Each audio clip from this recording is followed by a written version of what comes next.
ஹே everyone, இது fiction point. So மாஸ்டர்வர்ஸில் காமிக்ஸை தவிர்த்துட்டு பார்த்தீங்கன்னா இது வரைக்கும் மொத்தம் 7 ப்ராஜெக்ட்ஸ் வந்திருக்கு.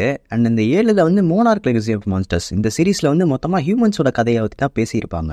ஸோ அதனால் அந்த சீரிஸை விட்டுறலாம். அண்ட் அதுக்கப்புறமா இந்த ஸ்கல் ஐலாண்ட் சீரிஸ், இந்த சீரிஸ் மாஸ்டர்வர்ஸோட கனெக்டட் ஆகி தான் இருக்கா இல்லை இல்லையான்றதே ஒரு பெய்ட் அவுட்டில் போயிட்டு இருக்கு. ஸோ அதனால் அதையுமே விட்டுருவோம். ஸோ இது எல்லாத்தையும் விட்டுட்டு பார்த்தீங்கன்னா மொத்தம் 5 படங்கள் வந்திருக்கும். இந்த 5 படங்களில் மொத்தம் 3 காங்கோட படங்கள். ப்ரோ என்ன ப்ரோ சொல்கிறீங்க? கடைசியாக ரிலீஸ் ஆன 2 படத்தில் காஜிலா அண்ட் காங் இவங்க 2 பேருமே தானே வந்திருப்பாங்க அப்படின்னு கேட்டிங்கன்னா அவங்க 2 பேருமே தான் வந்திருப்பாங்க. பட் இதில் காங்கோட ஸ்டோரியை தான் ரொம்பவே அழுத்தமானு சொல்லியிருப்பாங்க. காஜிலா அதில் சும்மா நடந்துட்டு தான் போயிருக்கும். ஸோ இப்போ பார்த்தீங்கன்னா 2 படங்கள் மட்டும்தான் காஜிலாவோட படமாக இருக்கும். ஸோ இது பிரச்சனையான்னு கேட்டிங்கன்னா காங் ஃபேன்ஸுக்கு பிரச்சனை கிடையாது, ஜாலியான விஷயம் தான். பட் காஜிலாவோட ஃபேன்ஸுக்கு ரொம்பவே பெரிய விஷயம். ஸோ ஒரு டைம் மான்ஸ்டர்வர்ஸோட ஃபேஸாக இருந்த காஜிலா இப்போ படத்தில் இல்லைனாலுமே படம் ஓடுன்ற லெவலில் இப்போ படம் போயிட்டு இருக்கு. ஸோ அதுக்கான காரணம் என்ன, இதை எப்படி சரி பண்ணலான்றதை பற்றி தான் இந்த வீடியோவில் பார்க்க போகிறோம். அண்ட் நம்ம சேனலை நீங்கள் புதுசாக வந்தீங்கன்னா அந்த சப்ஸ்கிரைப் பட்டன் தட்டி விட்டு போங்க. இந்த மாதிரியான கண்டென்ட்ஸ் நான் நிறையா போடுவேன். ஸோ வாங்க வீடியோக்குள்ளே போகும். ஸோ நமக்கு காஜிலாவோட கதைகள் ஏன் ஒழுங்காக சொல்லப்படுறதில்லை அப்படின்றத நம்ம தெரிஞ்சுக்கணும்னா முதல் நம்ம மான்ஸ்டர்வர்ஸில் இருக்க பிரச்சனை என்னன்றதை புரிஞ்சுக்கணும்.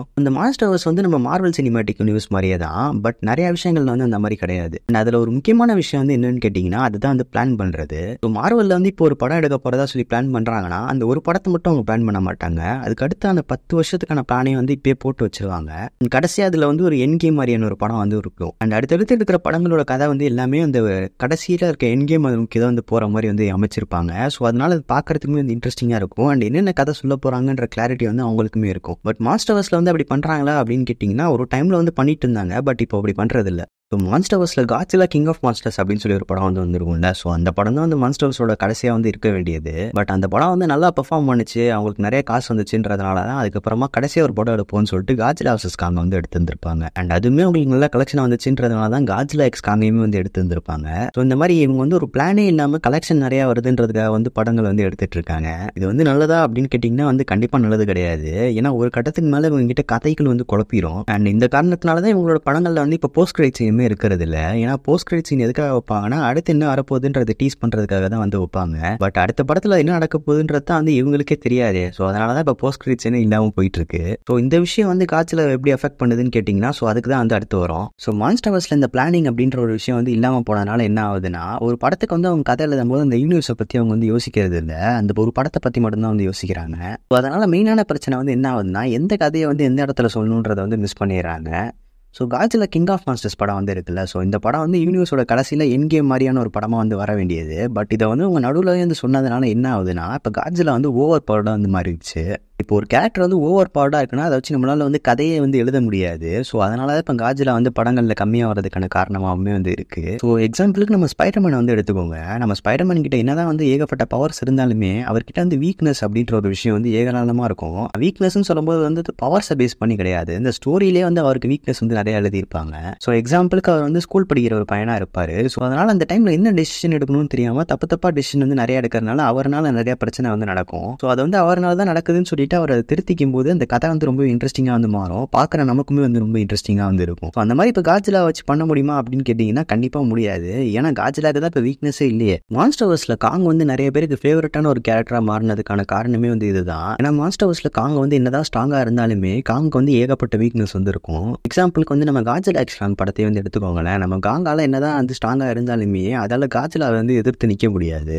இதுவே அந்த வீக்னஸ் சரி பண்ணுறதுக்காக அந்த பீஸ்ட் க்ளவ் அப்படின்ற ஒரு விஷயத்தை கதைக்குள்ள கொண்டு வந்திருப்பாங்கல்ல. ஸோ அப்போ இந்த கதை கொஞ்சம் இன்ட்ரெஸ்டிங்காக மாறி இருக்கும். ஏன்னா பார்க்குற நமக்குமே இந்த க்ளவ் கிடைச்சதுக்கு அப்புறமா காங் காஜிலாவை போட்டு புரட்டி எடுக்குமா எடுக்காதா அப்படின்ற ஒரு சஸ்பென்ஸுமே நமக்குள்ள வரும். பட் இதே காஜிலா வச்சு அப்படி பண்ண முடியுமான்னு கேட்டிங்கன்னா கண்டிப்பாக வாய்ப்பு இல்லை. ஏன்னா காஜிலா இந்த இடத்துல நினைச்சனாலே காஜிலா தான் ஜெயிக்க போகுதுன்னு சொல்லி நம்ம எல்லாருமே அசால்ட்டாக சொல்லிட்டு போயிடுவோம். அதுக்கப்புறம் அதை வச்சு இங்கே கதை எழுதுறது. ஸோ இப்போ நான் காஜிலா கிட்ட என்ன பிரச்சனையாக சொல்ல வரேன்றது உங்களுக்கு தெளிவாக புரிஞ்சிருக்கும்னு நினைக்கிறேன். சிம்பிளாக சொல்லணும்னா காஜிலா ரொம்ப ஓவர் பவர்டாக இருக்கு. அண்ட் இதுக்கு சொல்யூஷனாக என்ன பண்ணலான்றதுமே எனக்கு தெரியும். பட் அதை பற்றி பேசுறதுக்கு முன்னாடி நம்ம காஜிலா கிங் ஆஃப் மான்ஸ்டர்ஸ் படத்தை பற்றி பேசியே ஆகணும். ஏன்னா இந்த படத்தில் காஜிலா பக்காவாக ஹேண்டில் பண்ணியிருப்பாங்க. என்ன கேட்டிங்கன்னா மாஸ்டர்வர்ஸில் வந்ததுலேயே பெஸ்ட்டு காஜிலா படம்னா அது இதுதான். ஏன்னா இந்த படத்தில் காஜிலாக்கு முக்கியமாக வீக்னஸ் அப்படின்ற ஒரு விஷயத்தை ரொம்ப ஸ்ட்ராங்காக கொண்டு வந்திருப்பாங்க. ஏன்னா காஜிலாவால் இந்த படத்தோட வில்லனான கிடோரா எதிர்த்து நிற்கவே முடியாது அப்படின்ற அளவுக்கு கதவு இருக்கும். ஒரு கட்டத்துக்கு அடுத்து அதுக்கப்புறம் மான்ஸ்டர்ஸ்க்கு நம்ம மனுஷங்க ஹெல்ப் பண்ணுவாங்க.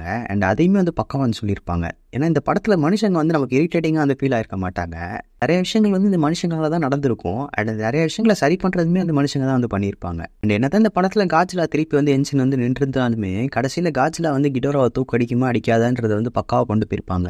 ஏன்னா ஒரு கட்டத்தில் காஜிலா வந்து சாகர நிலைமைக்கு வந்து போயிருக்கும். பட் இருந்தாலுமே காஜிலா திருப்பி எஞ்சி வந்து கிடோராவை போட்டு செல்லும் போது நமக்குமே இந்த இடத்துல ஒரு சாட்டிஸ்ஃபேக்ஷன் வந்து கிடைச்சிருக்கும். ஸோ இதுதான் இப்போ காஜிலாக்கு வந்து தேவை. அதாவது கிங் ஆஃப் மான்ஸ்டர்ஸ் மாதிரி ஒரு சோலோ படம் வந்து காஜிலாக்கு கண்டிப்பாக இப்போ தேவைப்படுது. அந்த படத்தில் வர மாதிரி காஜிலாக்கு வந்து ஒரு வீக்னஸை கொடுத்து அந்த வீக்னஸ் இருந்துமே காஜிலா வந்து எப்படி ஜெயிச்சிச்சு அப்படின்ற கதையை வந்து சொன்னாங்கன்னா உண்மையிலே பக்கா வந்து ஒர்க் ஆகும். பட் ஆனால் இந்த படத்தில் வந்து நம்ம காங்கை வந்து மெயினாக ஃபோக்கஸ் பண்ணாமல் காஜிலா வந்து மெயினாக ஃபோக்கஸ் பண்ணிட்டு காங் வந்து கடைசி கொஞ்சம் நேரத்தில் வந்து உள்ளே வந்துட்டு போகிற மாதிரி இருந்துச்சுன்னா உண்மையிலே பக்கா வந்து ஒர்க் ஆகும்.